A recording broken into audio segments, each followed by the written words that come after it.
बहुत बहुत स्वागत है दोस्तों आप सभी का विकास स्टडी पॉइंट में।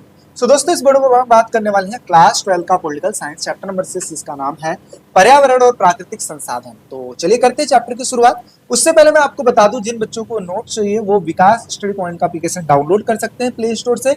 सिंपल से लिखना विकास स्टडी पॉइंट और वहां से डाउनलोड कर लीजिए। वहां पे सारे नोट्स अवेलेबल है, आर्ट साइंस कॉमर्स हर एक सब्जेक्ट का आप वहां से डाउनलोड कर सकते हैं। तो चलिए बात करते हैं पर्यावरण और प्राकृतिक संसाधन की। तो देखिए ध्यान से, सबसे पहले हम बात करने वाले हैं पर्यावरण आखिर क्या होता है। तो हर वो चीज जो हमें चारों ओर से घेरती है उसे पर्यावरण कहते हैं। जैसे कि आसपास का जो वातावरण होता है, जैसे कि भूमि, जल, पहाड़, मैदान, खनिज, पहाड़, साथ ही साथ पेड़ पौधे, पशु पक्षी, जलवायु, ये सारा चीज। ठीक है, बात करते हैं प्राकृतिक संसाधन क्या होता है। तो हर वो चीज जिसका हम उपयोग करते हैं वो संसाधन कहलाते हैं। जैसे कि जो चीज हमें प्रकृति के रूप से मिलती है उसे हम प्राकृतिक संसाधन कहते हैं। जैसे पेट्रोल, डीजल, लकड़ियां हो गई, फल फूल, जलवायु, प्रकाश, ये सब सारी चीजें इसमें आती है ना। अब बात करते हैं पर्यावरण को प्रदूषित करने वाले कारक कौन से हैं। तो देखिए बड़े ध्यान से, पहली चीज पश्चिमी विचारधारा। कहोगे भैया ये कैसे करता है पर्यावरण को प्रदूषित? तो देखिए ध्यान से, अगर हम पश्चिमी विचारधारा से प्रभावित होंगे, क्योंकि पश्चिम के देश ज्यादातर डेवलपमेंट है, तो इसी तरीके से हम भी अगर डेवलपमेंट की प्रक्रिया को अपनाते हैं तो जाहिर सी बात है कि हम पेड़ पौधों को नुकसान करेंगे। जैसे कि एक मेट्रो बनाने के लिए न जाने कितने पेड़ों को काटा जाता है, साथ ही साथ इस तरीके से बहुत सारी चीजें की जाती है, तो इससे वजह से हमारा पर्यावरण नुकसान होता है। तो ये भी कहीं ना कहीं चीजें हैं। दूसरे नंबर पे, जितनी ज्यादा जनसंख्या रहेगी पर्यावरण नुकसान उतना ही होगा, क्योंकि संसाधनों की उतनी ज्यादा जरूरत होगी, और जब संसाधनों की जरूरत होगी तो हम पर्यावरण को नुकसान करेंगे। अगला है वनों की कटाई तथा भूक्षरण। जितना ज्यादा वनों की कटाई होगी पर्यावरण नुकसान उतना ज्यादा होगा। जलवायु प्रदूषण की वजह से पर्यावरण नुकसान होता है। बहुत सारी चीजें आपने पढ़ी है कि जो कूड़ा करकट और ये जो नशीली जो चीजें होती हैं, वेस्टेज जो चीजें होती हैं, वो नालियों में प्रवाहित कर दी जाती है, बहा दी जाती है, और उसके बाद वो जाके नालों में मिलती है, नाला जाके नदियों में मिल जाता है, जिसकी वजह से चीजें नुकसान हो जाती है। साथ ही साथ वायु प्रदूषण भी कहीं ना कहीं हमारे पर्यावरण को बहुत ज्यादा प्रदूषित करता है, जिसमें हम देखो तरह तरह के नॉइज पोल्यूशन भी आप देखते हो। उसमें डीजे चलाते हैं, जब गाड़ियां चलती हैं तो धुएं निकलते हैं, ठीक है, और जब फैक्ट्रीज चलती है तो उसमें से धुएं निकलते हैं, तो ये साथ मिलकर पर्यावरण को प्रदूषित करते हैं। औद्योगिकरण की वजह से, इंडस्ट्रियलाइजेशन की वजह से पर्यावरण प्रदूषित होता है, जिसमें बड़ी बड़ी फैक्ट्रियों से धुएं निकलते हैं, इसकी वजह से पर्यावरण प्रदूषित होता है। नॉइज पोल्यूशन भी फैलता है। साथ ही साथ ध्वनि प्रदूषण, तो मैंने आपको बताया जो आजकल शादी विवाह का जो टाइम चलता है, हर एक चीज में कहीं ना कहीं डीजे का इन्वॉल्वमेंट होता है, डीजे चलता है, जिसकी वजह से नॉइज पोल्यूशन होती है। साथ ही साथ हॉकिंग करना, मतलब जैसे आप ट्रैफिक में देखो कितना ज्यादा हॉर्न बजता है, इसकी वजह से कहीं ना कहीं पर्यावरण प्रदूषित होता है। बात करते हैं इसको कैसे बचाया जा सकता है, इसके उपाय कौन कौन से हैं। तो जितनी भी चीजें अभी हमने बैक में पढ़ी है, जितनी भी सारी चीजें हमने पढ़ी है, अगर हम इन चीजों को कंट्रोल कर लेते हैं ना, तो इसकी वजह से हमारा पर्यावरण प्रदूषित होने से बच सकता है। सबसे पहली चीज, सभी लोगों को चिंतन की आवश्यकता है। एक व्यक्ति की वजह से पर्यावरण को प्रदूषित होने से नहीं बचाया जा सकता, बल्कि सभी लोग चिंता करेंगे तभी जाके चीजें हो पाएंगी। दूसरे नंबर पे जनसंख्या नियंत्रण, पॉपुलेशन कंट्रोल होगा, जिसकी वजह से संसाधन जो होंगे, संसाधन का कम डिमांड होगा, और फिर हमारे पर्यावरण प्रदूषित होने से बच सकता है। वन संरक्षण, वनों की कटाई को रोका जाए, तो वनों में रहने वाले जो जीव जंतु हैं, ठीक है, जो वहां पे जानवर हैं, उनकी हिफाजत होगी, और इसकी वजह से हमारा पर्यावरण प्रदूषित होने से बच सकता है। वन्य जीवन का संरक्षण, अभी मैंने बताया वनों में रहने वाले जो जीव जंतु हैं उनका सुरक्षा चाहिए। उचित तकनीकी का प्रयोग करोगे तो हमारा पर्यावरण प्रदूषित होने से बच सकता है। अच्छी टेक्नोलॉजी का यूज करें। जनता को पर्यावरण संबंधी जानकारी देकर कि अगर आप एक पेड़ काटे हो तो उसके बदले में कम से कम 2 या 3 पेड़ लगाओ, जिसकी वजह से पर्यावरण प्रदूषित होने से बच सकता है। अंतरराष्ट्रीय सहयोगों के द्वारा भी पर्यावरण को प्रदूषित होने से बचाया जा सकता है। अब बात करते हैं आवश्यकताओं को कम करके पर्यावरण को प्रदूषित होने से बचाया जा सकता है। बात करते हैं विश्व का साझी विरासत से अभिप्राय क्या है। तो देखिए अब यहाँ पे समझिए विश्व का साझी विरासत से क्या अभिप्राय है। साझी विरासत का मतलब क्या होता है? एक ऐसी विरासत जो किसी एक का ना हो बल्कि सबका हो, जैसे कि साझा कुआं, साझा चारागाह, साझा नदी, ये सारी चीज इसमें आ जाती है। बात करते हैं इसी तरह कुछ ऐसे क्षेत्र होते हैं जो किसी एक क्षेत्र के अंदर नहीं आते, बल्कि वो कई सारे देशों के अंदर आते हैं, जैसे कि पृथ्वी का वायुमंडल हो गया, आकाश हो गया, वायु हो गया, सूर्य हो गया। तो ये सारी चीजें क्या हैं? ये एक तरीके से साझी संपदा में आती हैं। अब क्वेश्चन यहाँ पे आता है साझी परंतु जिम्मेदारी अलग अलग का मतलब क्या होता है। देखिए सारी चीजें जो हैं जो साझी होती हैं, तो ऐसे में हम सबकी जिम्मेदारी है हमारे पर्यावरण को बचाए रखने में। जैसे अगर एक देश पर्यावरण को नुकसान करता है तो कहीं ना कहीं उसका इम्पैक्ट सभी देशों को देखने को मिलता है। लेकिन यहाँ पे जिम्मेदारी अलग अलग होने का मतलब क्या है?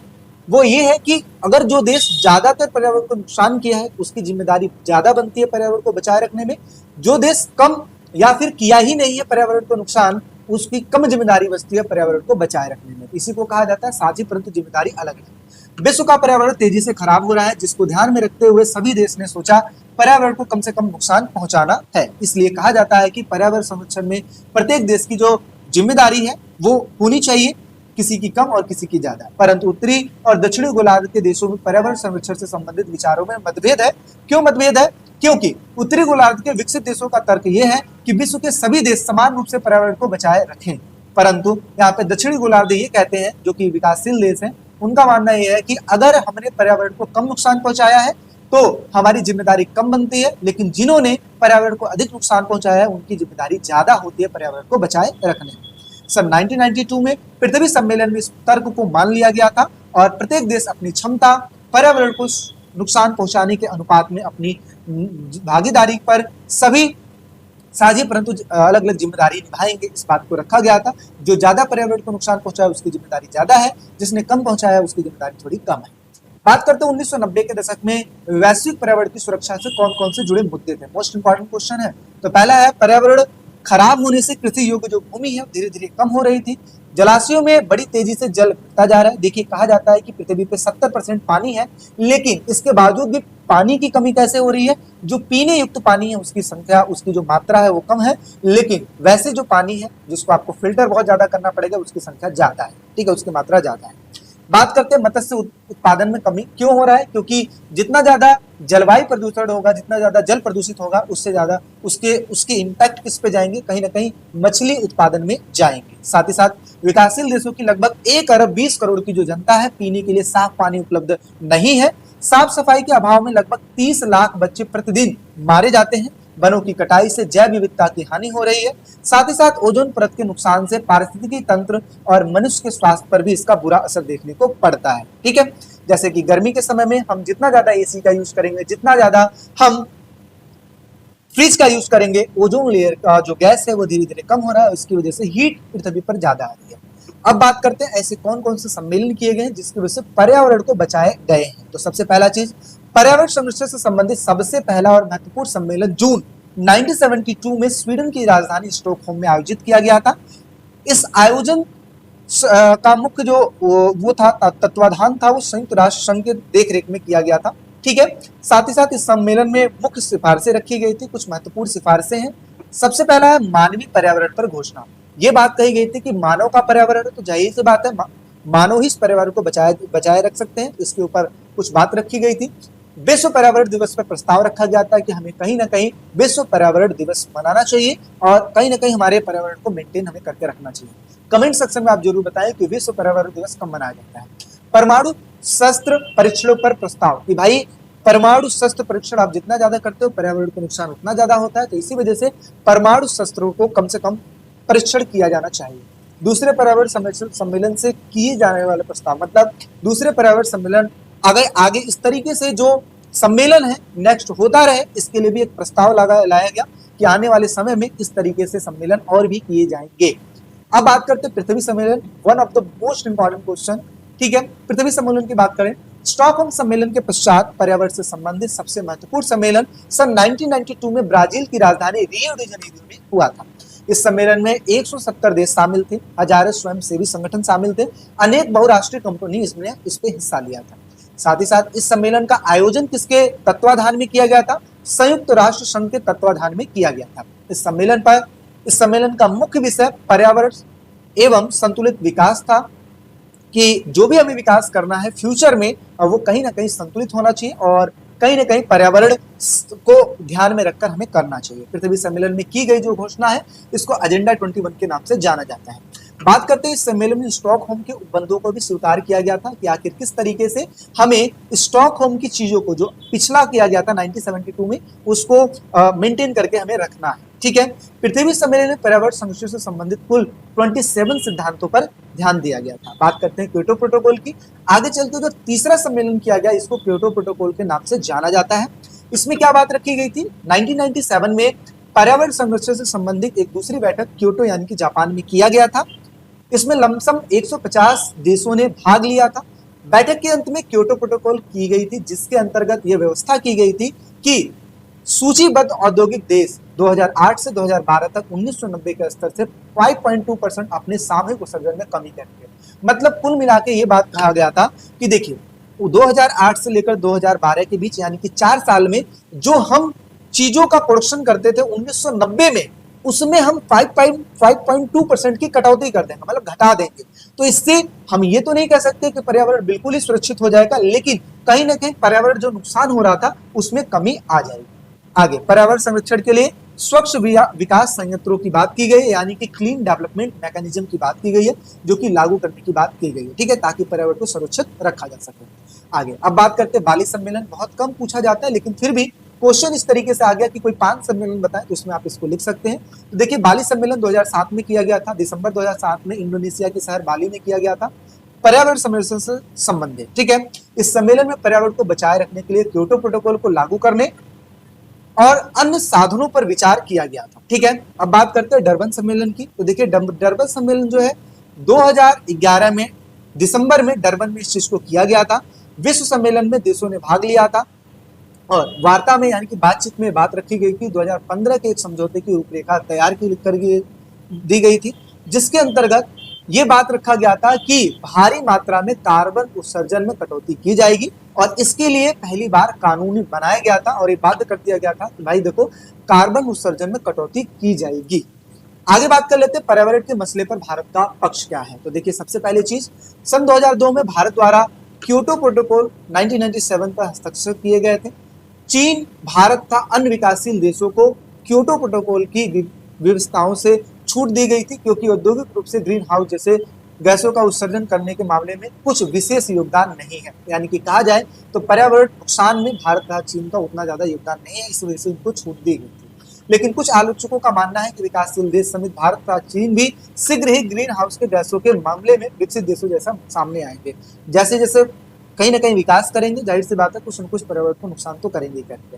2000 तक भारत का प्रति व्यक्ति जो उत्सर्जन था 0.9 टन था, जो कि आगे बढ़ के 2030 तक ये मात्रा भारत में 1.6 टन हो जाएगा। तो आप ये कह सकते हो कि कहीं ना कहीं पर्यावरण में भारत ऐसी ऐसी चीजों का इस्तेमाल धीरे धीरे करना चाह रहा है या कर रहा है, जिसकी वजह से पर्यावरण कम नुकसान हो।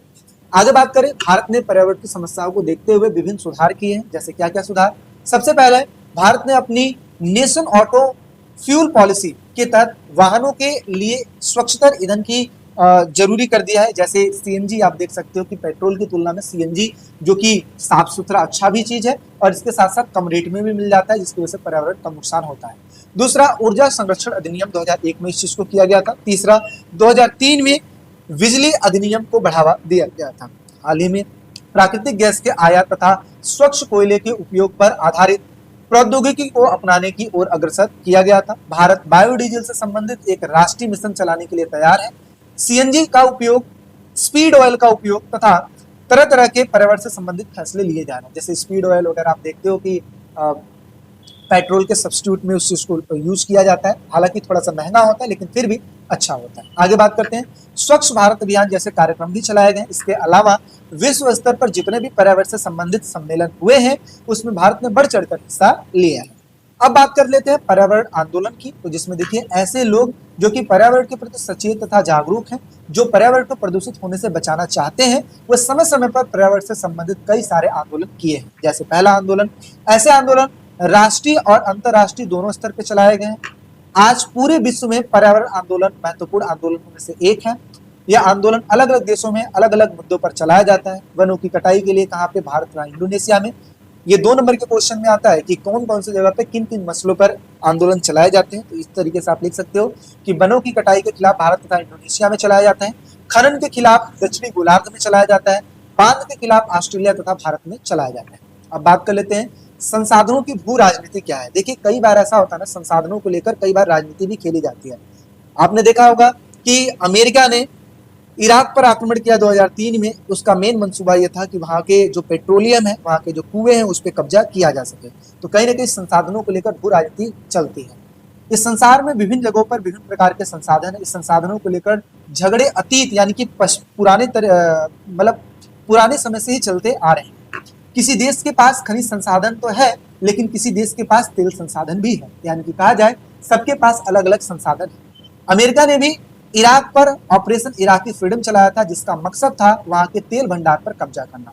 यूरोपीय ताकतों का विश्व प्रसार का मकसद संसाधन ही था, यानी कि कहा जाए कि यूरोपीय ताकत जो विश्व स्तर पर कब्जा कर रही थी उसका मेन मकसद क्या था, संसाधन ही था। और इमारती लकड़ी और साथ ही साथ तेल संसाधन हमेशा से ही महत्वपूर्ण रहे हैं। सऊदी अरब विश्व का सबसे बड़ा तेल उत्पादक देश है। ठीक है, अब बात कर लेते हैं संसाधनों की भू राजनीति में आगे क्या है। सऊदी अरब विश्व का सबसे बड़ा तेल उत्पादक देश है, दूसरे नंबर पर इराक आता है। पानी भी एक महत्वपूर्ण संसाधन है, कहा जाता है कि समीपी विश्व में कहीं ना कहीं पानी को लेकर भी झगड़े हुएंगे। पानी के बिना जीवन नहीं हो सकता, विश्व के कुछ हिस्से में साफ पानी उपलब्ध भी नहीं है, इसलिए जल संसाधन में एक महत्वपूर्ण फसाद की जड़ है। ऐसा माना जाता है तृतीय विश्व युद्ध जल के कारण होगा। 1950 से 60 के दशक में तुर्की, सीरिया, इराक के बीच फरात नदी का विवाद भी चल रहा है। तो आप ये कह सकते हो कि संसाधनों की जो भू राजनीति है ये बड़े स्तर पर धीरे धीरे की जा रही है। आगे बात करते हैं यूएनईपी क्या है, इसके प्रमुख कार्य बताइए। United Nation environmental programme. तो देखिए ध्यान से, संयुक्त राष्ट्र पर्यावरण कार्यक्रम के नाम से इसको जाना जाता है। तो कार्यों की अगर मैं बात करूं तो पर्यावरण का वैज्ञानिक ज्ञान एवं सूचना को बढ़ावा देना होता है, महासागरों एवं सागरों के बचाव के लिए कार्य करता है। और यूएनएफसीसी की अगर मैं बात करूं तो United national framework convention on the climate change, जिसमें संयुक्त राष्ट्र जलवायु परिवर्तन फ्रेमवर्क सम्मेलन है। क्लब ऑफ रोम ने 1972 में एक पुस्तक लिखी थी जिसका टाइटल था लिमिट्स टू ग्रोथ, यानी कि अपने ग्रोथ को लिमिट्स लगाओ। ऐसा नहीं कि विकास कुछ भी कर लो और पर्यावरण को नुकसान करे जाओ, ऐसा नहीं होना चाहिए। बात कर लेते हैं मूलवासी तथा उनके अधिकारों की। तो देखिए यूएनओ के अनुसार उन्हें मूलवासी कहा जाता है जो कि मौजूदा देश में बहुत ही लंबे समय से रह रहे हैं, उनको मूलवासी कहा जाता है। मूलवासी अधिकांशतः अपनी परंपरा, संस्कृति, रीति रिवाज तथा विशेष सामाजिक आर्थिक नियमों के अनुसार आचरण करते हैं। मूलवासियों के अधिकारों की अगर मैं बात करूं तो देखिए विश्व में मूलवासियों को बराबरी का दर्जा प्राप्त है। मूलवासियों को अपनी स्वतंत्र पहचान बनाए रखने तथा समुदाय के रूप में जाना जाता है। मूलवासियों के आर्थिक संसाधनों का अत्यधिक दोहन न किया जाना चाहिए, क्योंकि सबसे ज्यादा नुकसान मूलवासियों का होता है। दूसरे देशों से आकर लोग यहाँ पर अपनी इंडस्ट्री स्थापित कर देते हैं, मैक्सिमम लाभ कमाकर दूसरे देशों में लेके चले जाते हैं। बट मूलवासी जो कि अपने संस्कृतियों के लिए जाने जाते हैं, उनको कहीं ना कहीं उनका खामियाजा भुगतना पड़ जाता है। तो मूलवासियों के संसाधनों का अधिक दोहन किया जाता है। इसी वजह से ये बात रखी गई है कि भाई आगे चल के इनका अत्यधिक दोहन ना किया जाए। आगे देश के विकास में होने वाला जो लाभ है उसमें मूलवासियों का भी मिलना चाहिए। तो इस प्रकार की चीजें की गई हैं और इस तरीके से आपका चैप्टर भी ओवर हो जाता है। आई होप सो आपको वीडियो अच्छी लगी होगी। अगर वीडियो अच्छी लगी है तो वीडियो को लाइक शेयर सब्सक्राइब जरूर कीजिए। मिलते हैं नेक्स्ट वीडियो में। Take care, bye bye.